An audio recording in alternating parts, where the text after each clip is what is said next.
दोस्तों, आपका हमारे YouTube चैनल में स्वागत है। आपके लिए हम हड़प्पा और सिंधु सभ्यता के कुछ महत्वपूर्ण प्रश्न लेकर आए हुए हैं जो आपको एग्ज़ाम में सहायक होंगे। सिंधु घाटी सभ्यता सिंधु घाटी की सभ्यता में घोड़े के अवशेष कहाँ से मिले? सिंधु घाटी की सभ्यता में घोड़े के अवशेष कहाँ से मिले? सिंधु घाटी की सभ्यता में घोड़े के अवशेष कहाँ से मिले? वारावली, लोथल, कालीबंगा, सुरकोटदा। कहाँ से मिले? सुरकोटदा से। सिंधु घाटी सभ्यता में घोड़े के अवशेष कहाँ से मिले? सुरकोटदा में। सुरकोटदा जो है, हम आपको बताना चाहते हैं, सुरकोटदा जो है गुजरात के कच्छ ज़िले में स्थित है और सिंधु घाटी की सभ्यता के प्रमाण भी यहीं से मिले। और सिंधु घाटी की सभ्यता के प्रमाण कहाँ से मिले? सुरकोटदा से में ही मिले। ठीक है। और यहीं पर घोड़े की अस्थियाँ भी मिली थी। यहीं पर खोज जब हुई थी, खुदाई जब हुई थी, तो यहीं पर सुरकोटदा में ही घोड़े की अस्थियाँ मिली थी। घोड़े की अस्थियाँ मिली थी। कहाँ पर? सुरकोटदा में ही घोड़े की अस्थियाँ मिली थी। और एक अनोखी कब्र भी मिली थी। और एक अनोखी जो है कब्र भी यहीं पर मिली थी। कब्रगाह जिसको बोलते हैं, कब्र भी मिली थी, ताबूत। ठीक है, आगे चलते हैं। सिंधु घाटी स्थल कालीबंगन किस प्रदेश में है? सिंधु घाटी स्थल कालीबंगन किस प्रदेश में है? सिंधु घाटी स्थल कालीबंगन किस प्रदेश में है दोस्तों? कहाँ पर है? सिंधु घाटी स्थल जो है कालीबंगन किस प्रदेश में है? राजस्थान, गुजरात, मध्य प्रदेश में, उत्तर प्रदेश में। कहाँ पर है? राजस्थान में। सिंधु घाटी स्थल जो है कालीबंगन राजस्थान में स्थित है। ठीक है। जो हनुमानगढ़ जिले का एक प्राचीन एवं ऐतिहासिक स्थल है। ठीक है। जो हनुमानगढ़ जिले का एक प्राचीन और ऐतिहासिक स्थल है और राजस्थान में स्थित है। क्या? कालीबंगन। ठीक है। यहीं पर हड़प्पा सभ्यता की बहुत दिलचस्प और महत्वपूर्ण अवशेष भी मिले थे। कालीबंगा एक छोटा सा नगर है। कालीबंगा क्या है? एक छोटा सा नगर है। ठीक है। कालीबंगा एक छोटा सा नगर है। कालीबंगा हड़प्पा सभ्यता की या यूँ कहें हड़प्पा की प्रादेशिक राजधानी भी हुआ करती थी। कालीबंगा जो है हड़प्पा की राजधानी भी हुआ करती थी पहले। ठीक है। निम्नलिखित में से किस पदार्थ का उपयोग हड़प्पा काल की मुद्राओं के निर्माण के लिए किया गया था? ठीक है। किस पदार्थ का उपयोग हड़प्पा काल की मुद्राओं के निर्माण के लिए किया गया था? अब दिमाग लगाइए, वैसे बहुत सरल है, आप बता सकते हैं, बहुत सारे लोगों ने पढ़ा भी होगा। ठीक है। तो किस पदार्थ का उपयोग किया गया था दोस्तों?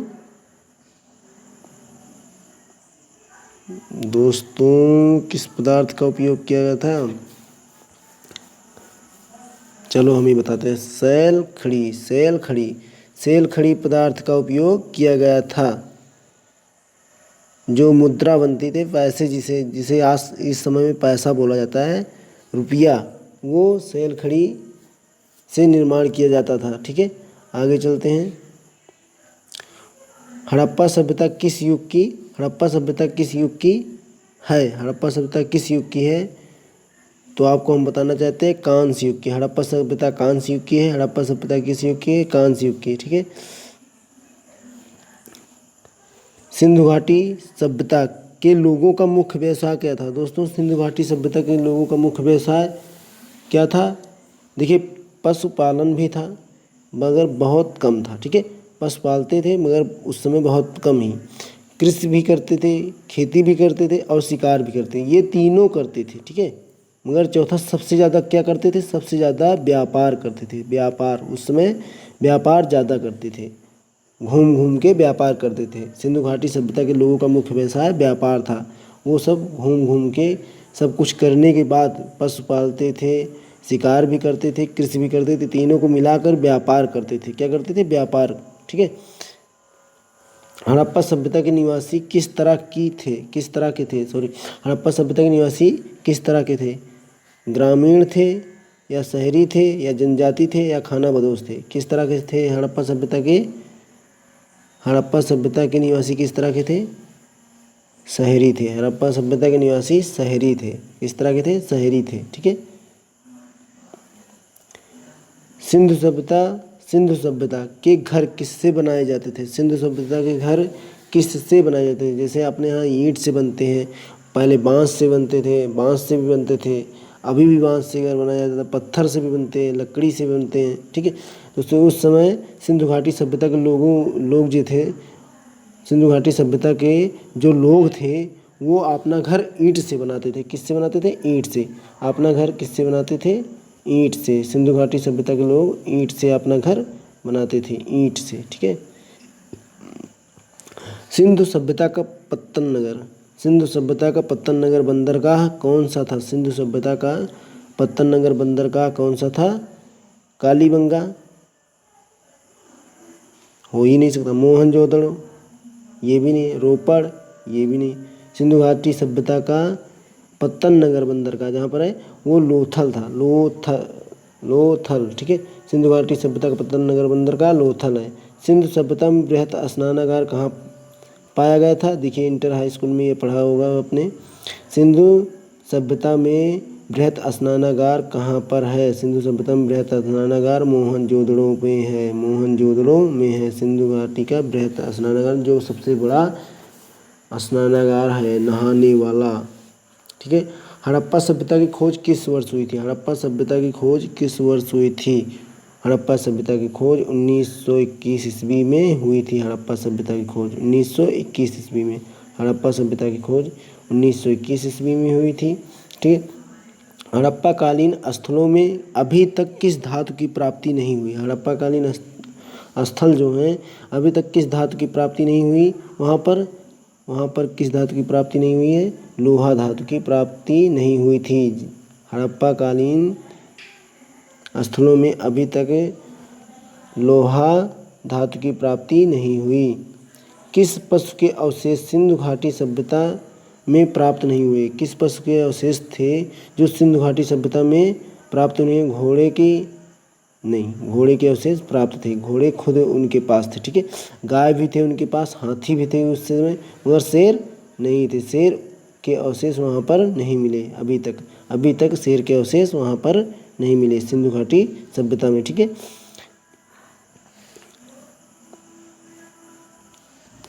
सिंधु घाटी सभ्यता के संदर्भ में निम्नलिखित कथनों पर विचार कीजिए। यह मोस्ट इम्पोर्टेंट, ये भी इम्पोर्टेंट बहुत क्वेश्चन है। ये यूपीएससी में 2014 में आ चुका है। ठीक है। सिंधु घाटी सभ्यता के संदर्भ में निम्नलिखित कथनों पर विचार कीजिए। यह मुख्यतः लौकिक सभ्यता थी और उसमें धार्मिक तत्व यद्यपि उपस्थित था, वर्चस्वशाली नहीं था। ठीक है। उसके बाद इसमें ऑप्शन दूसरा है, उस काल में भारत में कपास से वस्त्र बनाए जाते थे। उस काल में भारत में कपास से वस्त्र बनाए जाते थे। ये देखिए क्वेश्चन दिखाई देगा। ठीक है। सिंधु घाटी सभ्यता के संदर्भ में निम्नलिखित कथनों पर विचार कीजिए। यह मुख्यतः लौकिक सभ्यता थी और उसमें धार्मिक तत्व यद्यपि उपस्थित था, वर्चस्वशाली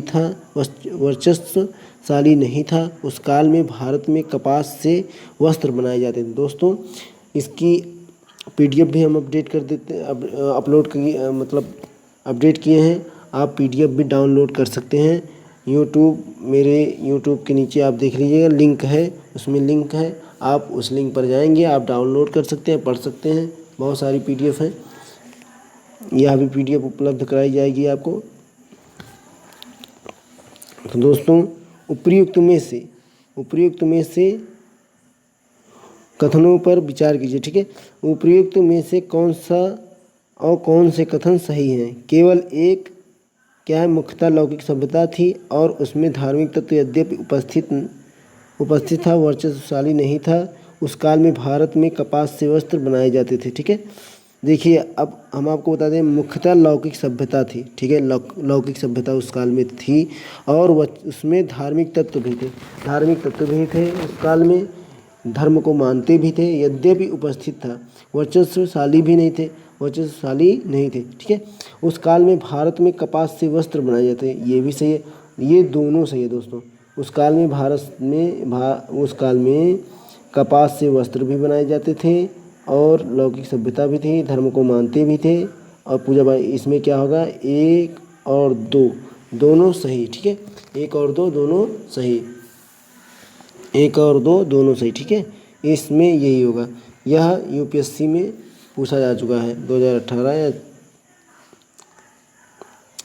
और दोस्तों आर्य शब्द का शाब्दिक अर्थ क्या है? आर्य शब्द का शाब्दिक अर्थ क्या है? आर्य शब्द का जो है शाब्दिक अर्थ क्या है? तो आर्य शब्द का शाब्दिक अर्थ श्रेष्ठ और कुलीन है। आर्य शब्द का शाब्दिक अर्थ श्रेष्ठ कुलीन है, ठीक है। आर्य शब्द का शाब्दिक अर्थ है श्रेष्ठ और कुलीन। पुराणों की संख्या कितनी है दोस्तों? पुराणों की संख्या 18 है, या तो आपको पता ही होगा। वेद वेदांत पुराणों की संख्या 18 है। पुराणों की संख्या कितनी है? 18। अस्तोमा सदगमय कहाँ से लिया गया है? किस वेद से लिया गया है? ऋग्वेद से। ऋग्वेद से अस्तोमा सदगमय किस वेद से लिए गए हैं? ऋग्वेद से। ऋग्वेद से अस्तोमा सदगमय लिया गया है, ऋग्वेद से, ठीक है। किस देवता के लिए ऋग्वेद में पुरंदर शब्द का प्रयोग हुआ है? किस देवता के लिए ऋग्वेद में पुरंदर शब्द का प्रयोग हुआ है?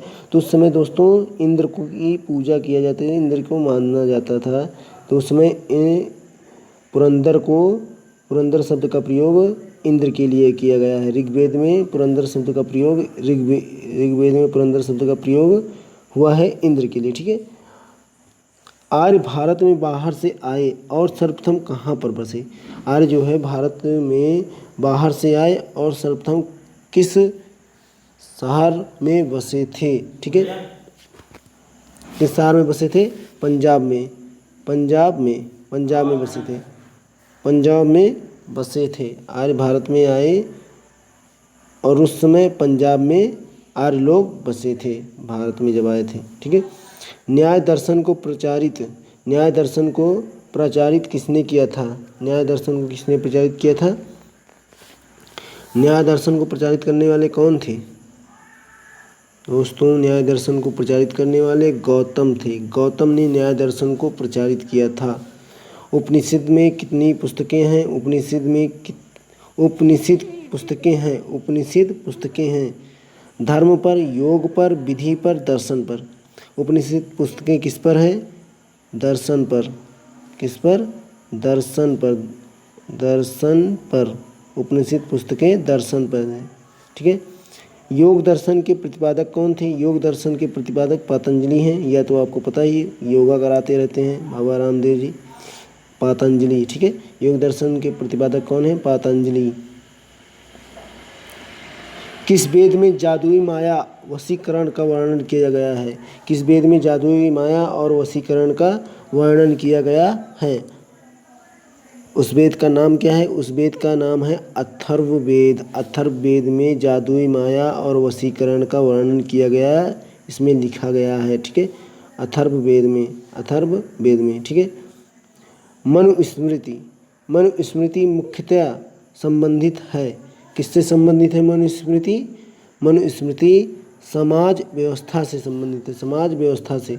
मनुस्मृति मुख्यतः समाज व्यवस्था से संबंधित है। ऋग्वेद में कितने सूक्त होते हैं?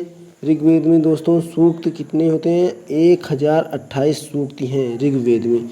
रामायण आप कहेंगे, रामायण को पढ़िए, सूक्त इसमें दिया है।